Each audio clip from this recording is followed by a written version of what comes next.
Hello friends, मैं हूं अभय और वंस अगेन स्वागत करता हूं आप सबका मेरे इस यूट्यूब चैनल में जिसका नाम आप भली भांति जानते हैं, शादी का लड्डू। नमस्ते दोस्तों।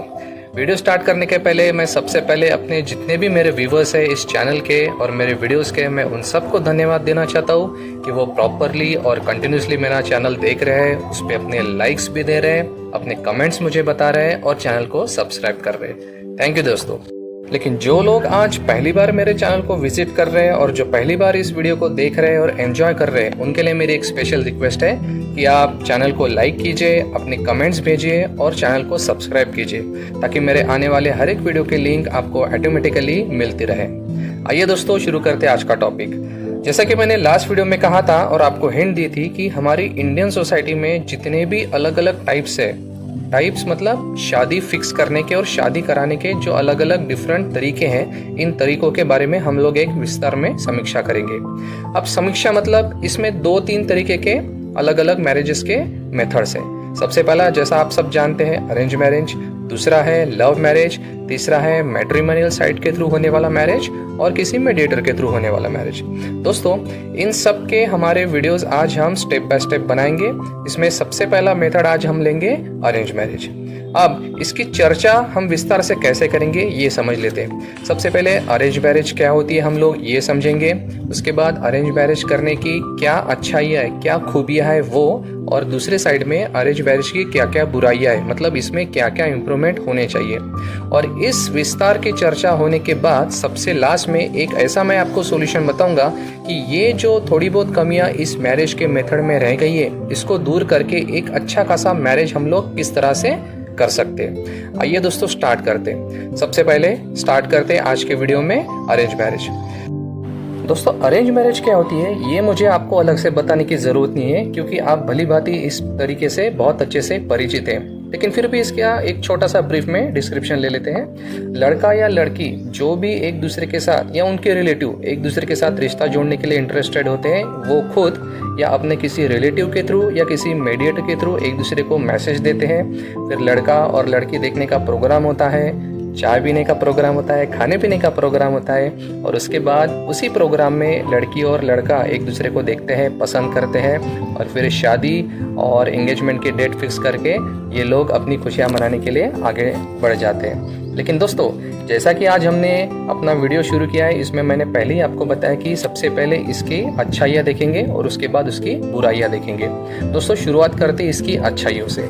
सबसे पहला स्टेप जो होता है इसमें, इंडियन सोसाइटी में अरेंज मैरिज ये सबसे सेफ और सिक्योर तरीका माना गया है क्योंकि इसमें हम जिसके भी साथ शादी करने का प्रपोजल अपने पास से किसी को भेजते हैं या किसी का प्रपोजल हम खुद एक्सेप्ट करते हैं, तो इसमें हम लोगों को उन लोगों के बारे में पूरी जानकारी रहती है, उनका घर, उनके कस्टम्स, उनके कल्चर, उनकी पढ़ाई लिखाई के बारे में और उनका वर्क प्लेस के बारे में, और उनके घर में क्या वातावरण है, किस तरह के लोग रहते हैं, क्या क्या फैमिली वैल्यूज है, ये सब हमको मालूम होता है। इसलिए हम बेझिझक उन लोगों को डायरेक्ट शादी का प्रपोजल भेजते हैं और घर में लड़का या लड़की देखने के लिए आने का निमंत्रण देते हैं। दूसरा तरीका मतलब दूसरा पॉइंट, इसमें ज़्यादातर हमारे पहचान के लोग होते हैं, हमारे रिश्तेदार, फिर कोई शादी के थ्रू किसी के यहाँ दूसरा अगर कोई रिश्ता जुड़ गया है तो फिर उनके रिश्तेदारों के रिश्तेदार, मतलब जितने भी लोग होते हैं फर्स्ट पार्टी और सेकंड पार्टी, मतलब लड़के की ओर से और लड़की की ओर से,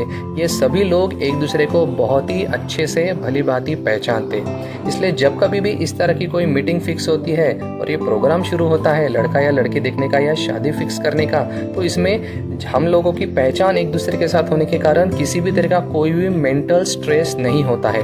अगर कोई एग्जांपल लेते हैं, अगर कोई हम थर्ड पर्सन के थ्रू या मीडिएटर के थ्रू कोई पार्टी हमारे यहाँ इस तरीके के प्रपोजल के लिए आई है और वो प्रोग्राम है, तो एक अनचाहा कुछ ना कुछ माइनर सा एक टेंशन हमारे दिमाग पे चलते रहता है। वो टेंशन और वो स्ट्रेस हमको इस मेथड में कभी भी फील करने को नहीं मिलता है। आइए आगे बढ़ते इसका तीसरा पॉइंट। दोस्तों, अरेंज मैरिज की मेथड में शादी जल्द से जल्द और 101% फिक्स होने के चांसेस होते हैं। जो बात मैं फिर से रिपीट कर रहा हूँ कि इसमें हम लोग एक दूसरे को अच्छे खासे जानते हैं, हमारे फैमिली बैकग्राउंड, कस्टम, वैल्यूज़, ये सब चीज़ें जो मैंने अभी रिपीट की है फर्स्ट पॉइंट में, ये सब चीज़ें मालूम होने के बाद इसमें और अलग से दूसरी और कोई इंक्वायरी करने की जो भी ज़रूरत होती है वो फर्स्ट पार्टी को या सेकंड पार्टी को उतनी ज़रूरत उसके बारे में महसूस नहीं होती। इसलिए इन सभी चीज़ों को थोड़ा सा अनदेखा करते हुए ये लोग जल्द से जल्द शादी फिक्स करके अपनी एंजॉयमेंट के लिए आगे बढ़ते हैं। आइए दोस्तों, आगे बढ़ते हैं अरेंज मैरिज के नेक्स्ट और उससे सबसे ज़्यादा इम्पोर्टेंट पॉइंट की तरफ।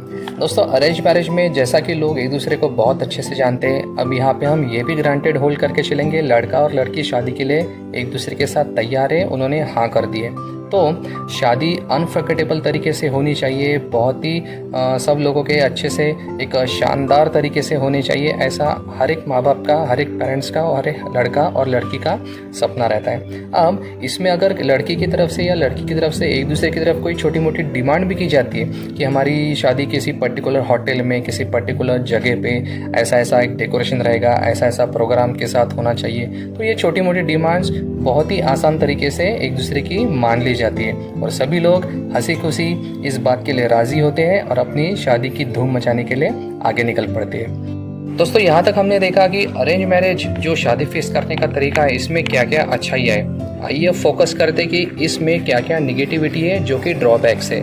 सबसे पहला पॉइंट शुरू करते हैं। दोस्तों, अरेंज मैरिज की मेथड में जब दो पार्टीज या दो लड़का या लड़की के तरफ के दोनों के रिलेटिव जब एक साथ बैठते हैं, अगर यहाँ पे रिलेटिव्स और उनके फैमिली मेम्बर्स थोड़े से पुराने ख्यालात के हैं, तो वो अपने तरीके से ही शादी को फिक्स करना ज़्यादा बेहतर पसंद करते हैं। यहाँ पे लड़का और लड़की इन दोनों को एक दूसरे के साथ बात करने का मौका नहीं मिलता, एक दूसरे के साथ रूबरू होने का और एक दूसरे के बारे में जानने का मौका बहुत ही कम इनको मिलता है।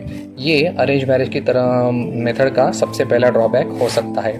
दूसरी बात आती है दोस्तों, आजकल के जितने भी यूथ है, आजकल की जो यंग जनरेशन है, वो लोग शादी करने के पहले अपने पार्टनर के बारे में जानना बहुत ही ज़्यादा इम्पोर्टेंट इस चीज़ को महत्व देते हैं। उनके दिमाग में आगे बढ़ने से पहले या शादी होने के पहले एक दूसरे के बारे में, एक दूसरे के स्वभाव गुण के बारे में, ये किस कंडीशन में कैसे बिहेव करते हैं, अपने लिए अच्छे पार्टनर साबित होंगे या नहीं, इस बात को लेके बहुत ही ज़्यादा सजग रहते हुए दिखते हैं। इसलिए ये चीज़ इनकी इस छोटे से पीरियड में पूरी होती हुई नहीं दिखाई देती। आइए समझाता हूँ विस्तार से।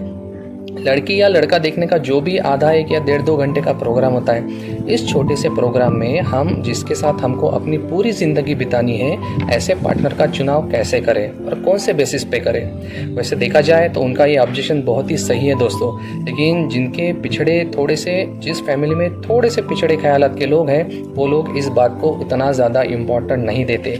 ये लोग उनकी रजामंदी कभी कभी पूछते भी नहीं है और शादी के लिए हाँ करते। तो आज की यंग जनरेशन का इस अरेंज मैरिज के बारे में ये सबसे बड़ा ऑब्जेक्शन है कि हम इतने छोटे से समय में एक दूसरे के बारे में इतना इम्पोर्टेंट डिसीजन किस तरह से ले सकते हैं। दोस्तों, आगे बढ़ते हैं तीसरे पॉइंट की तरफ। जैसा कि अरेंज मैरिज में हम लोगों ने देखा है कि सब लोग एक दूसरे को अच्छे से पहचानते हैं, सब लोगों को एक दूसरे के बारे में बहुत और अच्छी से अच्छी बातों के बारे में जानकारी होती है।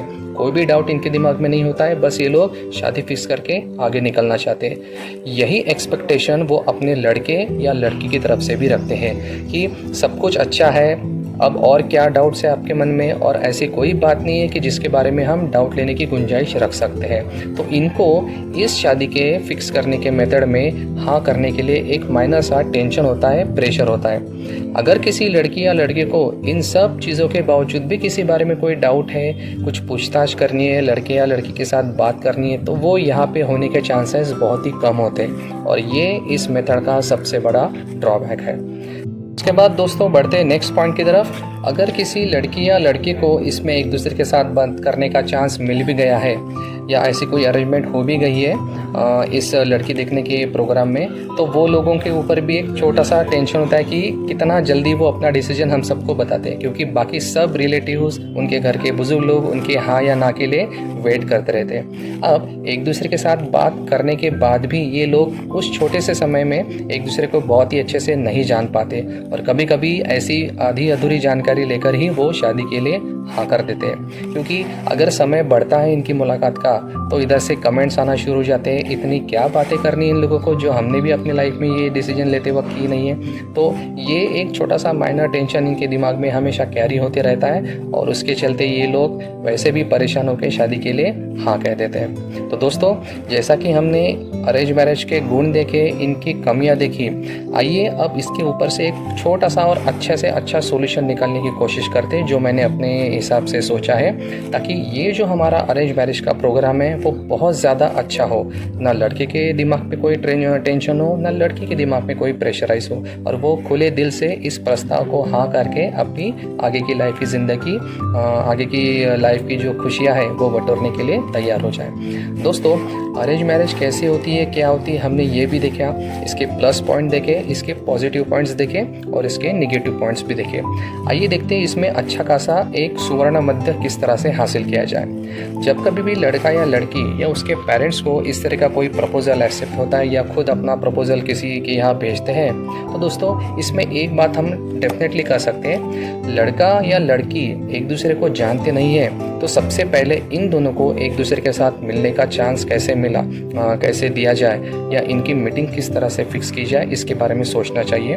दोस्तों, अगर ये चांस इसको मिलता है किसी अच्छे जगह पे, किसी रिलेटिव के घर में, किसी अपने घर के बुजुर्ग लोगों के साथ, अगर ये एक दूसरे के साथ बात करते हैं, रूबरू होते हैं कि आगे की ज़िंदगी मुझे जिसके साथ बितानी है वो मेरे लिए पूरक है कि नहीं, मैं इसके साथ एडजस्ट कर पाऊँगा या कर पाऊँगी कि नहीं, इसके स्वभाव गुण कैसे हैं, हम दोनों को एक दूसरे के स्वभाव के हिसाब से क्या क्या चेंजेस अपने ज़िंदगी में करने पड़ेंगे, ये सारी बातें अगर इस मीटिंग में इनकी फिक्स हो जाए, उसके बाद अगर ये हाँ कहते हैं तो ही आप लोग ये शादी फिक्स करने का तरीका आजमाएं और आगे बढ़े। क्योंकि अगर लड़का और लड़की जिन दोनों के ऊपर शादी की पूरी जिम्मेदारी है, जिम्मेदारी मतलब सबसे ज़्यादा अट्रैक्शन ऑफ द पॉइंट ये लोग होते हैं, अगर यही लोग एक दूसरे के साथ राज़ी नहीं रहेंगे तो इतनी सारी व्यवस्था करके, इतनी सारी अरेंजमेंट करने के बाद भी आपके हाथ में निराशा आ सकती है। इसलिए दोस्तों, मेरा ये सुझाव है कि अरेंज मैरिज की मेथड में आप आगे बढ़ने से पहले लड़का और लड़की को एक दूसरे को जानने की व्यवस्था करें। ये लोग अगर एक दूसरे के साथ रूबरू हो गए, अगर इन्होंने हाँ कर दी तो फिर आगे की बहुत सी मुश्किलें अपनी वैसे भी आसान हो जाती है। दोस्तों, आज की वीडियो में अरेंज मैरिज के बारे में बस इतना ही। अगले वीडियो में हम चर्चा करेंगे शादी के दूसरे मैरिज फिक्स करने के टॉपिक के बारे में, जिसका नाम है लव मैरिज। तो दोस्तों, बस थोड़ा सा कीजिए इंतज़ार, मेरा नेक्स्ट वीडियो आने को है तैयार। Till then, goodbye and take care.